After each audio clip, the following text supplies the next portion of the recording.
RCI, après l'actualité des politiques, les ingénieurs aux solutions prennent la parole.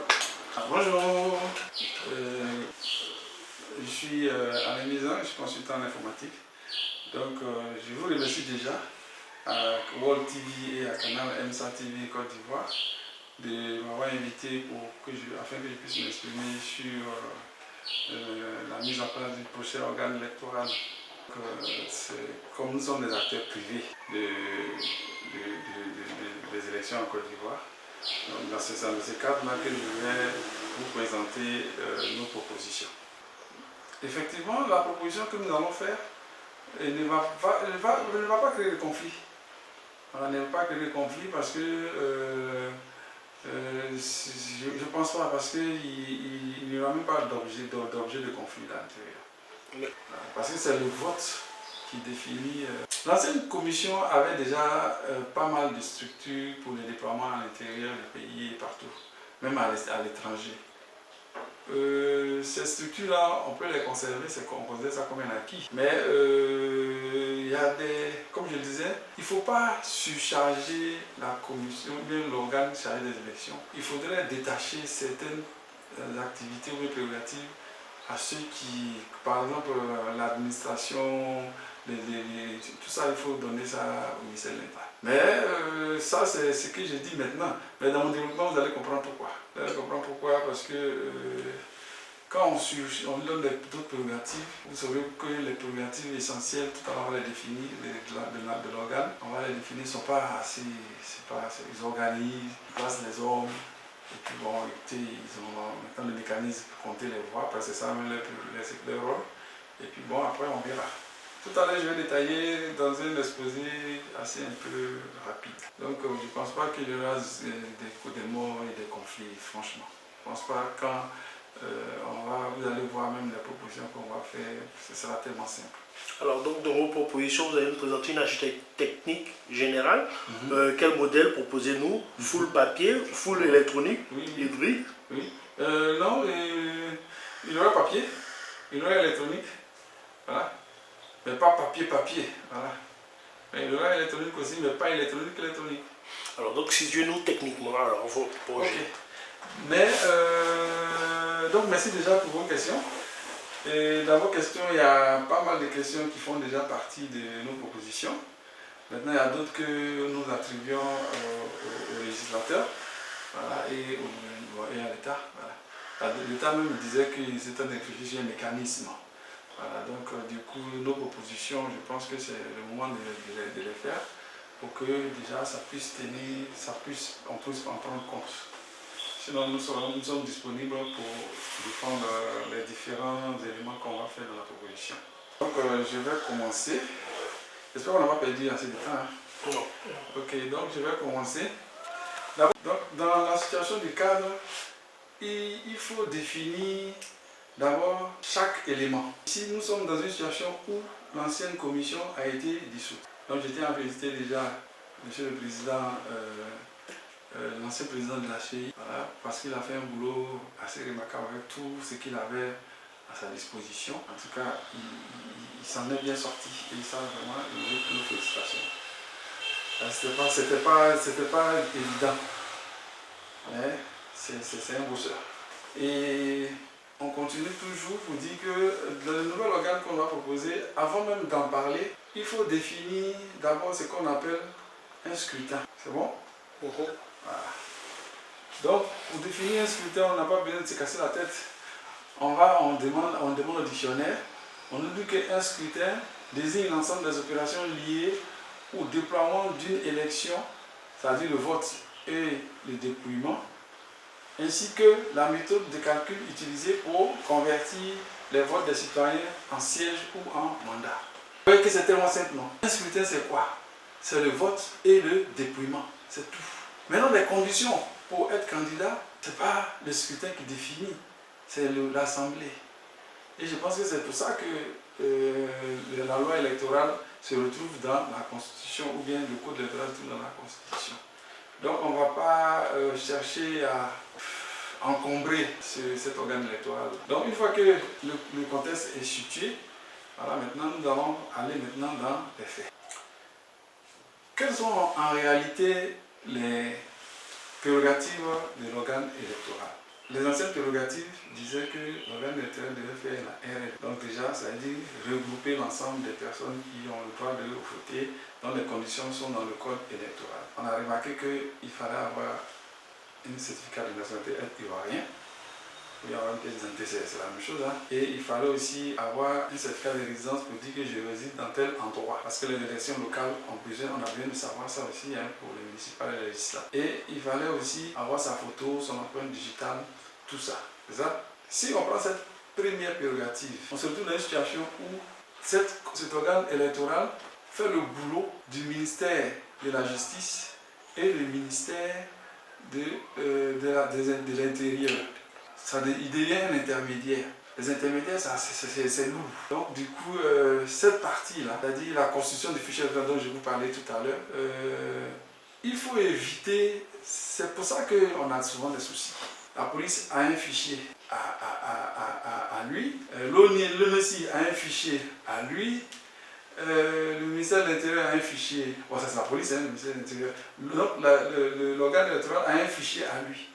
3 fichiers qui parlent des empreintes digitales du moins, 3 fichiers qui parlent de la résidence du citoyen et 3 fichiers qui parlent chacun de numéro de CNI et de naissance et de certificat de nationalité. C'est trop. Ça fait 3 bases de données différentes gérées par 3 entités différentes. Donc quelle est la solution alors? Non, pour nous les scientifiques, c'est aberrant.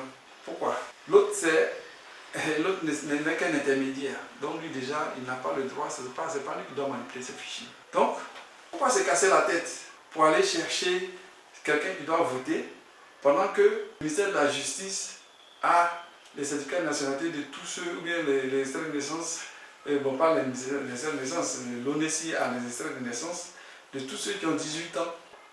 Ça devient un fichier déjà là, pour ceux qui ont 18 ans. Et maintenant, ceux qui ont 18 ans et qui sont ivoiriens, ils sont au ministère de la Justice. Donc du coup, le fichier électoral, il est déjà là. On n'a pas en train de s'emmerder. Il est déjà là. Donc du coup, pourquoi s'emmerder encore pour aller chercher un intermédiaire, aller chercher tout ça, ça ne sert à rien.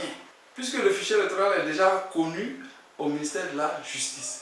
Tout ce qu'il faut ajouter au fichier qui est au ministère de la Justice, c'est-à-dire où tout le monde a un certificat de nationalité, donc tout le monde est ivoirien d'office, il faut juste ajouter le certificat de résidence, c'est tout. Les certificats de résidence, on le fait où? On peut le faire à la mairie, on pourra le faire du moins, sinon on le fait au commissariat, sinon on pourra le faire à la mairie, dans la sous-préfecture pour les gens qui sont à l'intérieur du pays. Voilà, et puis chercher peut-être à le faire, bon, sous-préfecture, mairie, ça règle le problème, et puis le commissariat, s'il n'y a pas de commissariat, ou bien même à la gendarmerie. Si ça ne suffit pas les gendarmes, bien sûr. Vous voyez? Donc du coup, pour dire RLE, c'est une perte de temps. Pourquoi? Parce que le fichier électoral est déjà connu, parce que tous ceux qui ont un certificat de nationalité sont connus au ministère de la Justice. Donc je ne pense pas qu'il faut encore mobiliser tout ce monde-là pour dire qu'on fait une RLE. Ça sert à rien. Puis si tu es ivoirien et que tu jouis d'une autre nationalité, cette histoire, bon, le ministère de la Justice gère. De toute façon, quand le problème se pose à la commission, on envoie le problème au ministère de la Justice parce qu'ils sont intermédiaires. Alors donc pourquoi un intermédiaire pour amener un schéma électoral? De toute façon, ce n'est même pas la prérogative même de l'organe électoral d'organiser, de gérer tous ces petits trucs-là. Voilà, donc la RLE pour moi, elle n'a pas besoin d'être. Voilà. Il suffit d'aller prendre les fichiers qui sont au ministère de la Justice pour ceux qui ont un certificat de nationalité. Voilà, et puis c'est juste ce qu'il faut pour être ivoirien. Et puis maintenant, associer à cela des certificats de résidence. Voilà. Et puis maintenant, au niveau des empreintes digitales. Les empreintes digitales, c'est des choses qu'on fait lorsqu'on fait sa carte d'identité.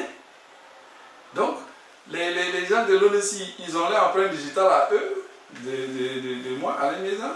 Et à la CI aussi, ils ont mes empreintes digitales avec 2 bases de données différentes. C'est pas possible. C'est pas possible. Une seule base de données, ça suffit. Et c'est le rôle de qui? C'est le rôle de l'ONECI. Alors donc si on veut les empreintes digitales, bon, l'ONECI va gérer. Voilà. Les équipements, tout ça dont vous avez parlé. C'est parce que ils ont pris leur équipement pour gérer les empreintes digitales. Voilà, des données assez sensibles. mais qui sont gérés par une commission qui en réalité, ce n'est pas son rôle. Parce que c'était le rôle de la CEI, de la commission électorale, ben on irait faire les pièces d'identité là-bas en même temps.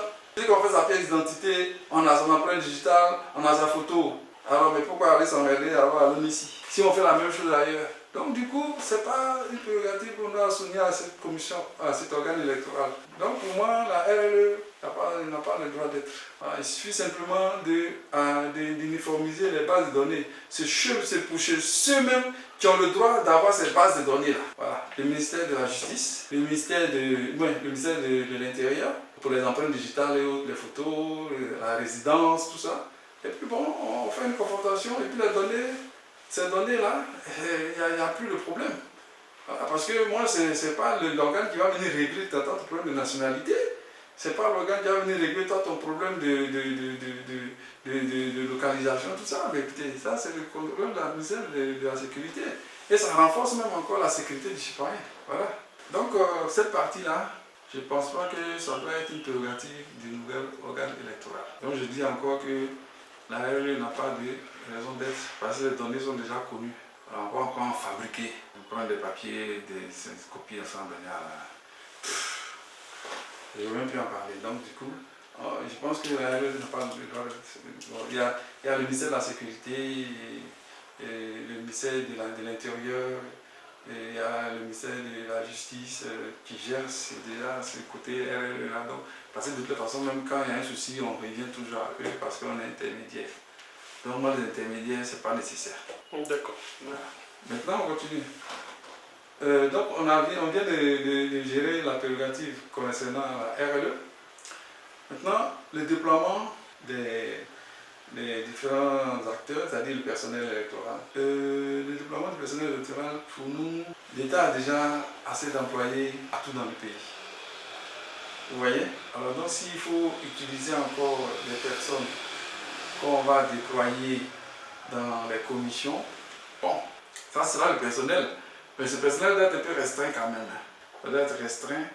Donc tout à l'heure, avec les technologies que nous allons utiliser, nous allons restreindre ce personnel parce que j'aimerais que ce personnel soit que des scientifiques, c'est-à-dire des techniciens. Voilà. Parce que le rôle de la CEI, tout à l'heure, c'est comme on a vu dans la définition du scrutin, c'est de compter les voix, voilà, de s'occuper des équipements pour pouvoir voter, tout ça. Voilà. Et non de gérer d'autres. Donc ce personnel doit être des techniciens. Donc on continue. Une autre prérogative, encore de la CEI, qui apparemment est une bonne prérogative d'ailleurs. Voilà, vous avez dit qu'il faut compter les voix, le temps qu'il faut mettre, tout ça.